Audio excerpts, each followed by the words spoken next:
我们车子要做隔音的时候啊，我们会看车子的年份、里程数。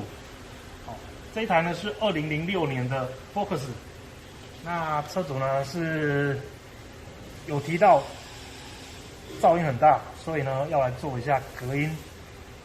那车子的一开始我把它车移进来的时候啊，就因为我们门口那边有落差，就听到底盘有“叩叩”的声音。那这部分呢，听到我们就马上顶起来，先检查那个零件部分“叩叩”那个声音的来源，那就发现到这个了。这一只是什么呢？这一只是我们方向盘在转动的啊，它会去拉这个轮胎仰角这边，这只叫做转向球接头这个球接头这里呢，防尘套破损了，导致它里面球接头的那个间隙啊磨损太大，所以会有很大的那个间隙声音，叩叩叩叩，就这个来的。好，那这个呢，有没有安全性的问题？就是行驶上有没有安全性？有，这个磨损严重的话，如果整个脱落，那个轮胎呢就会自由的移动了。那这个呢，一般消费者或者说车友可能比较没有去在意到这个“叩叩”的声音的话，就可能就没有注意到，车子有什么底盘，只会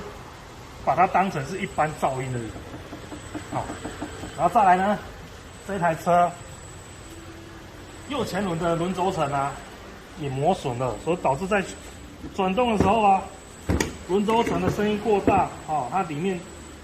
钢珠呢磨损，然后它在转动的时候会产生震动、杂音。然后杂音呢，它经由仰角处，然后锁着这个是另外一边左前的那个仰角，是一样的东西，那边是右前的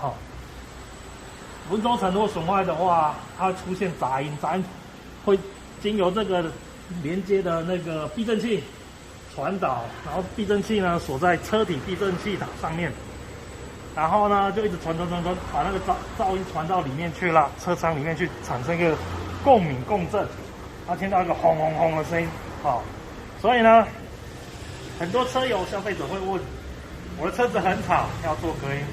我会问一些问题，年份几年份，里程数跑多少公里，轮胎状况有没有跳花，轮胎胎纹深度够不够，这些问题呢不是随便问的，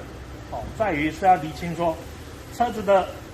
损耗零件有没有坏掉？那如果你